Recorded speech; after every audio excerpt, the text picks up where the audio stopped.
5763. Now, your host for Public Pulse, Floyd Whiting.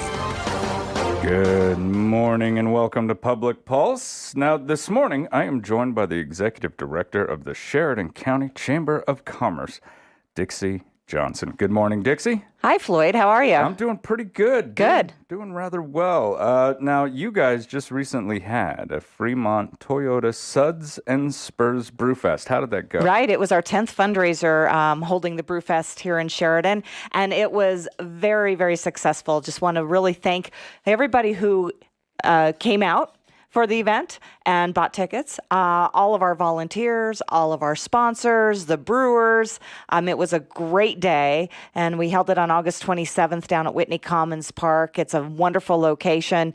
And beautiful. Yeah, it was wonderful. We also gave away some Tom Balding Spur Awards to a couple of brewers. So we had a professionally judged competition for the best lager, and that went to Snake River Brewing Company out of Jackson Hole for their Mexican-style lager, which was called La Cerveza. And then also the People's Choice Tom Balding Spur Award went to Two Bassett Brewery, who came down from White Sulphur Springs, Montana. And I believe that's the second time they've taken it home. Oh, wow. Not in a row necessarily, but they have won it before. They were very excited about that. And then we had our first beer relay event held this year. So that was a lot of fun. And Team Alpha Graphics won that. What is it? What is the beer relay? And, well, that was a fun little event that happened within our Brewfest fundraiser. And one of my board members and our volunteers that sits on our Brewfest steering committee came up with the idea of having some little relays where people had to don some lovely hats and sunglasses and make their way around in kind of a little trek, so around a circle, and they'd have to carry a beer without spilling it and go through a couple of obstacles. There was some lava and some hopscotch and whatnot. It was a lot of fun. But we had 7 different teams compete in that beer relay, and Team Alpha Graphics won that. So congratulations to them. And then we gave away our Yeti cooler and Blacktooth beer as part of our raffle. And that went to Isabel Hollenbeck, and she was pretty excited to come pick that up. And so that was, of course, the Yeti cooler was donated by Rocky Mountain Discount Sports and the couple cases of Blacktooth beer from Blacktooth Brewing Company. But again, I just want to thank all of our sponsors, volunteers, attendees, my team at the chamber, and I have an extraordinary I get to work with extraordinary people. The staff that are there at the chamber, they do an amazing job. And so, excited. And thanks to Fremont Toyota for being our premier sponsor again this year. Now, how was the weather for you? Was it good all day? It was beautiful. Yeah. It ended up being beautiful. Sometimes we have difficulties with wasps, during this time of year, but they were actually not too bad. It stayed perfect out until the very end. And then we had that little windstorm come up. Unfortunately, a couple of canopies, I think, were destroyed in that. But what it did is it helped us get everything torn down and out of there. And people dispersed them into the community where they could go spend their money elsewhere, right? There you go. It's a great thing. And we brought a lot of people into the community. I'd really like to thank, again, all of our sponsors, everybody who helped make it happen. And we do rely on that. The funds that we raise through the Brewfest or whatever our annual fundraiser is do go to help support our programs and the work of our committees and a lot of our initiatives and events throughout the year at the Chamber of Commerce. So thanks to everybody. How many brewers showed up? I think we had 28. 28. Wow. And some of them came through a distributor. So when we might have a distributor that says, hey, we're going to have this many different brewers represented. And so we do provide, in those cases, some tips trained pourers. Yeah. And so those people who are tips trained that can come in and pour on their behalf if they can't make it in person.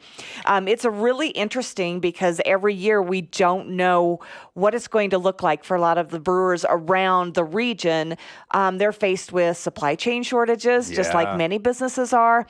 Worker shortage has happened, is affecting that industry as it's affecting every industry right now.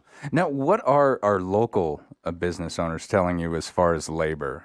It's a challenge. Is it? It's still a challenge, and really the U.S. Chamber, again, I think I'd mentioned this to you a couple weeks ago or a couple months ago, that we have like 5.5 million fewer workers even available to take the jobs that are out there. Wow. So there's a shortage nationwide of 5.5 million workers. So that's if everybody who could possibly work goes back to work, takes these jobs, we're still short 5.5 million. And we are feeling that here in the community. Our businesses are feeling that across the board. So what's happening is a lot of our businesses now are they're saying, okay, we really have to figure out a way to not only recruit employees that will stay, but really retain those employees that we have. And you're seeing it. I mean, a lot of times we'll see it in a service industry. If you are planning to go to a restaurant and they can't be open because they've had, they're having a worker shortage at that moment, we're seeing that still happen. But it is actually something that's impacting all of our businesses across the board. So I think employee retention, and for businesses to try to figure out some ways to retain employees, I think they're really putting a lot of emphasis on that right now. So it goes clear across the gambit. It's not just retail and restaurants. It isn't. But if you think about it, a lot of those positions are harder. You pull in then the housing shortage, right? Yeah. And we're still challenged there. Or you pull in the inflation and what's happening with the cost of living, and you take all of that in, you put it into the package, if you will. It makes it harder oftentimes for people who are working in the service industry to be able to even make ends meet. So I know there's some definite challenges out there, and we're continue to try to work with our businesses and on behalf of them, connect them with resources and provide programming, et cetera, to really help them.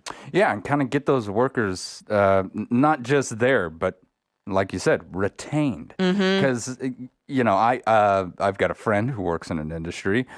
She's probably trained, I'd say 4 or 5 people this year who didn't even stay. Right. So it's 2 weeks to train somebody. That's a lot of investment. That's Absolutely. a lot of money that goes into that, because you got to have both of them on at the same time.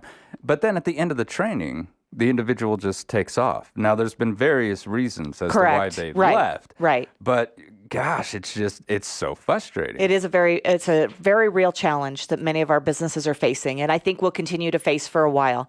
And so again, if you're a business owner or business manager, and you start thinking about, what tactics, what techniques, what resources do you need to kind of be thinking about to really retain those quality employees. I think it's really something that should be, if it isn't already, a priority for many of our businesses. Absolutely. Yeah. Absolutely. And to retain them once they're trained. And it could look different. I mean, you have to understand where your employees, where their motivations are coming from, right?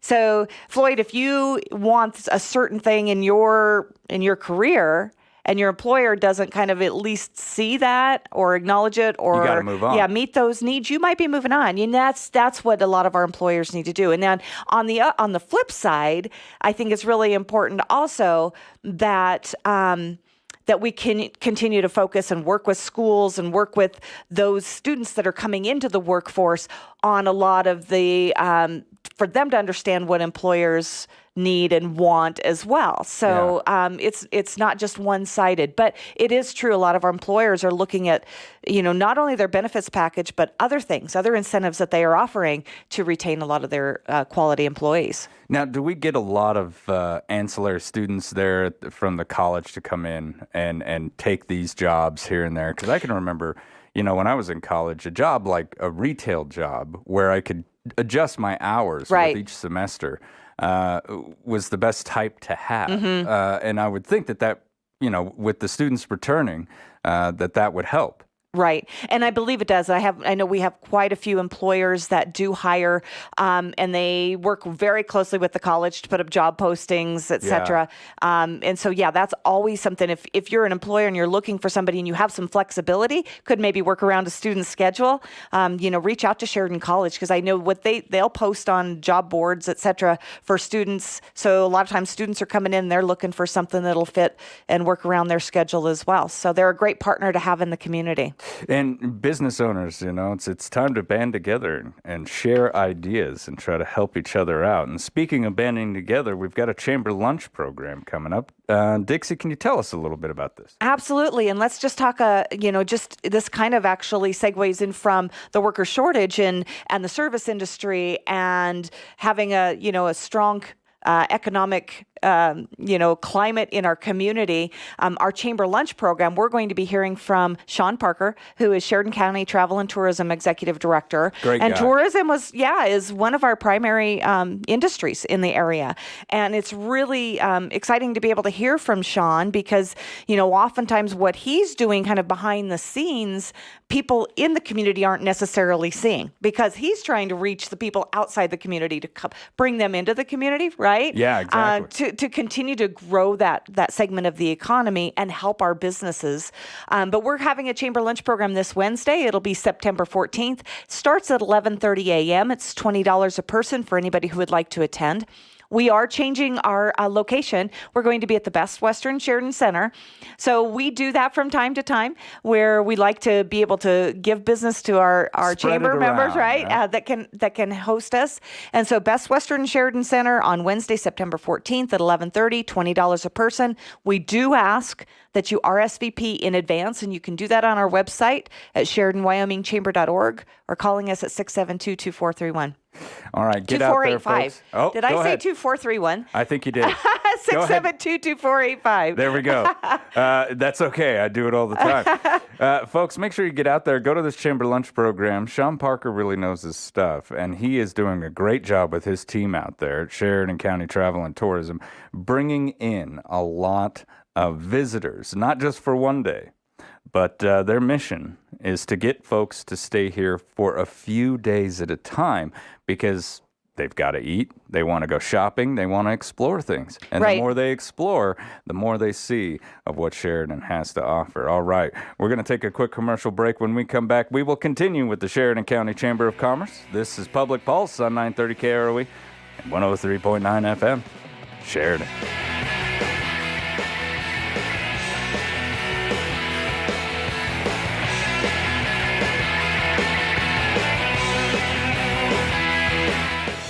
At Eliason Financial, money management isn't just about dollars and cents.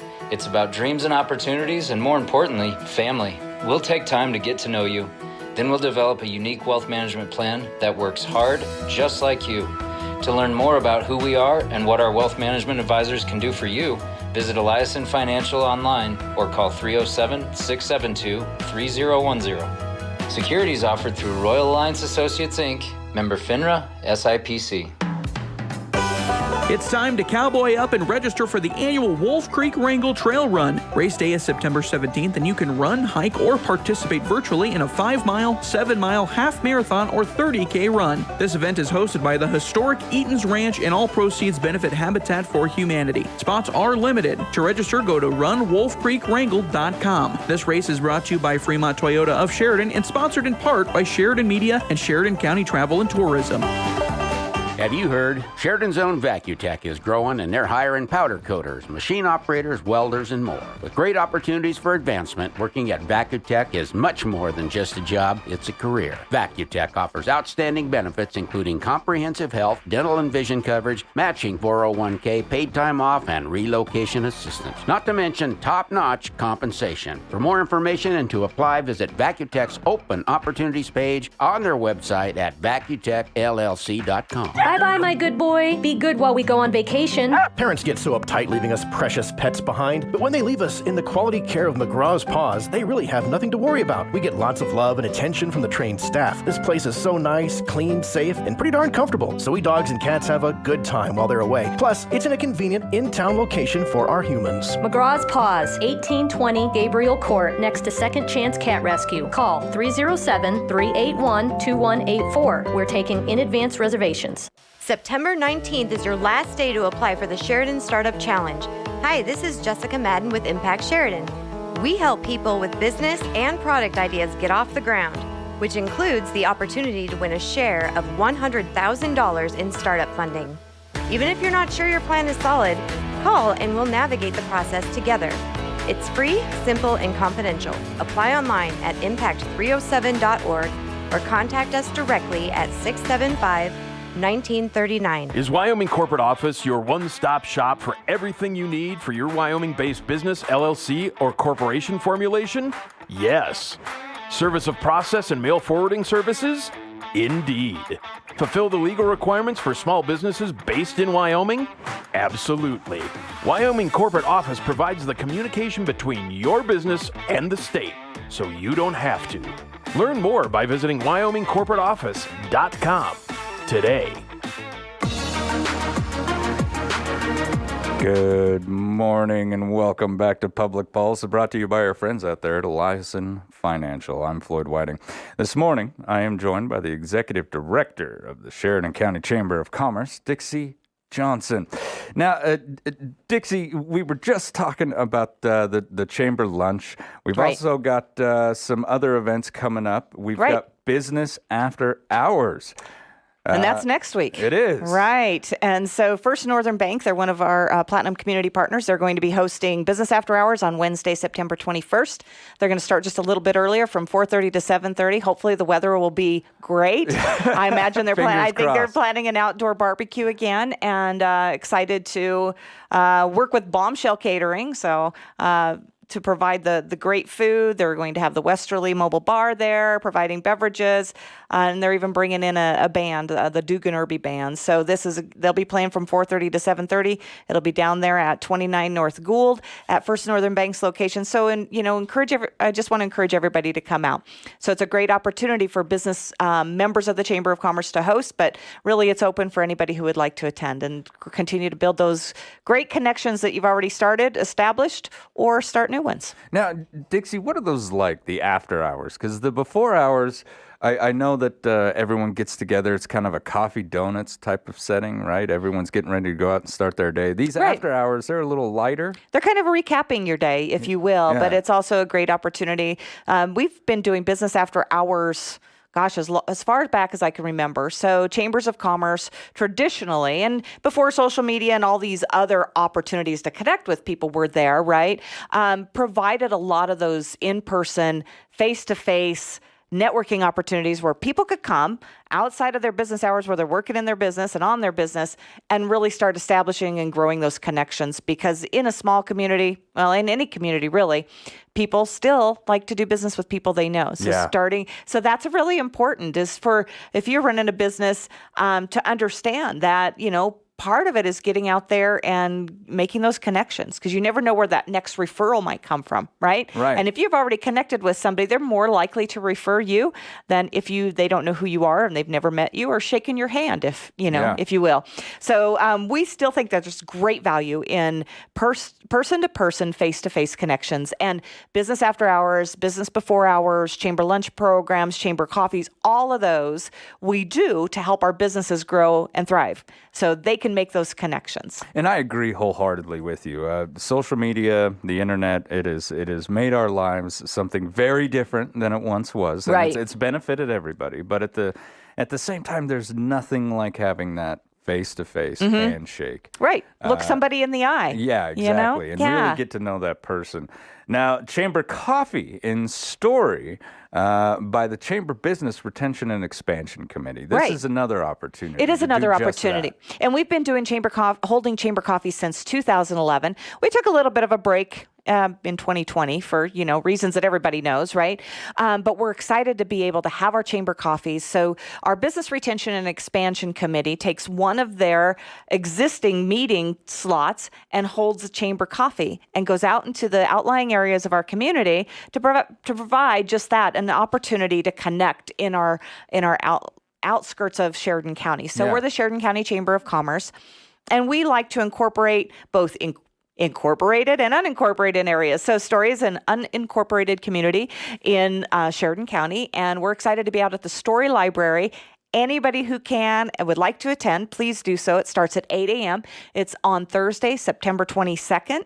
So the day after business, after hours, come out to Story and have some coffee and make some connections. And we like to hear from people within those communities as well to find out if there are any challenges or barriers or areas that we as a chamber can focus on to help them in their communities. You don't know what's going on in a community unless you talk to the people who live there, right? I mean, Right. And, it's that simple. even if you work in Sheridan, but you reside in Story, talk to your employer and see if you can't, attend chamber coffee. It's going to ultimately benefit your business, right? Making those connections, becoming more informed, and then maybe going to work a little late that morning. But we encourage people to show up. I think we're going to have a great turnout. I think the benefit far outweighs any loss of time when it comes to that one.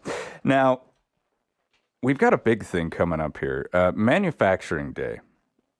Dixie, is this the celebration where you guys made those videos during COVID? Is this what Right, this was it is meant, yes. And those were great videos. That's what we did during COVID because we knew that what we had done as far as coordinating tours with our local manufacturing businesses wasn't something that we were able to do during COVID, right? Right. For the protection of everybody, and until we got a little bit further along with the pandemic, it was one way that we were able to kind of adjust, pivot, change, and still be able to highlight our manufacturers because there's some great careers in manufacturing, and sometimes people don't know about those careers. They have a little bit more of a unique challenge because oftentimes they're doing business outside of the community. They're making things, but their customers are not typically in the community. Sometimes they are. And so being able to help with that pipeline, that talent pipeline, getting either whether it's youth or whether it's adults who are looking for a career change to understand that there are some absolutely great career opportunities in our manufacturing industry. And because of so many leaders, visionaries in the past here in the community, support from the state, et cetera, we have some great manufacturing companies in Sheridan. And that part of our economy has really grown. And that's helped us, in addition to tourism, in addition to some of these other things, be able to sustain some of those highs and lows that happen, to an economy when they're tied so much to the energy industry, which we know we've experienced a little bit in the past and other communities in the state experience absolutely. But Manufacturing Day this year, we're excited. And I say we, yes, the Chamber, our Business Retention and Expansion Committee, we work really hard and close with our manufacturing companies to be able to provide some tours for people to go in and see what's actually happening inside those walls of the manufacturing company. So stay tuned for those schedules. And we're working with Manufacturing Works as well on that in a partnership. Now, we've also got Leadership Sheridan County coming up. Now, is this part of the Leadership Wyoming program? No, actually, Leadership Wyoming, I think, was actually kind of born out of this. And I know that when they first started Leadership Wyoming, I've heard. So I don't know. I've heard that they actually looked at our program and said, "Hey, let's look at this model and see if we can't do something on a statewide basis." So that was great to know that happened. We started Leadership Sheridan County. It's our 10-month program. We started that back in 1993. Our first class graduated in 1994. We have over 300 alumni through the program. We hold it every year. In 2020, we held it over a course of 2 years just because we had some challenges. So that class stayed on for 2 years. But we're getting ready to have our graduation in October of this year's class. And then we will take applications throughout the month of October for the 2023 Leadership Sheridan County program. There are a limited number of spots. The applications open on October 1st, which we know is a Saturday, but that's when the application will be ready on our website all through the month of October. If you're interested in applying, you can do so. And then the program starts in January and goes through October of next year. Now, Dixie, what do we learn in Leadership Sheridan County? Wow. So that's a lot. Yeah, I mean, it is. 10 months. And it's really unique. We have a customized curriculum that we have different modules throughout the year. And so each one of those modules will be something different around personal, individual leadership development that those attendees then can take back and help within their businesses, right? But really it's about that individual leadership development. But then there's also a lot of community educational components to our modules. So we will start off with a retreat in January. We go to Cheyenne in February and engage with the legislature. And then for the next 7 months, we have different modules that explore and dive into different aspects of our community. Everything from health and human services, education, youth services, natural resources, community history and the arts, economic development, and in city government, county government. There's a monthly module for the next 7 months, a full day module.